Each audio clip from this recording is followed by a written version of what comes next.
ప్రేమ అంటే ఏంటి చెప్తున్నా, చచ్చిపోయే వరకు చెయ్యి వదలకుండా ఉండడు. ఉన్నాయి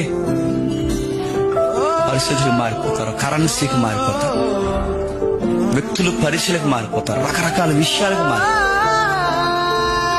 తన ప్రేమ అంటే ఎక్కడ ఉందంటే, ఏదో ఒక లాభం ఉంటే నేను ప్రేమిస్తూ వస్తాను. నా నుంచి ఏదైనా లాభం లేదనుకోండి, నా స్నేహితులు కూడా నన్ను చెప్పండి ప్రేమించు. అందుకే సొసైటీలో అంటున్నాడు, ప్రేమ పూర్తిగా కనుమరుగైపోద్ది. ఎక్కడ మీరు చూడండి, నిజాయితీగా ఉన్న పర్సన్స్ చూపించండి, ఏళ్ళు మీకు కనబడదు. ఎక్కడో తక్కువ నిజాయితీగా ఉన్న అక్కడెక్కడ కనబడతారండి. మీకు ఎక్కడైనా నిజాయితీతో ప్రేమించాలన్నారని చూపించండి, ఎక్కడ మీకు కనబడదు. మీరు ప్రేమగానే వెంటనే పార్కుల దగ్గర పోకండి. నేను ప్రేమగానే అన్ని సెక్టార్లో ఉన్న ప్రేమ కోసం మాట్లాడు. మనం బాధపడతామని మనకు వ్యతిరేకంగా పని చేయకుండా మన కొరకు నిలబడే స్నేహితులు, మనల్గా ప్రేమించే స్నేహితురాలు లేరు. ఉండరు. గుర్తుపెట్టుకోండి, ప్రేమలో కూడా స్వార్థం.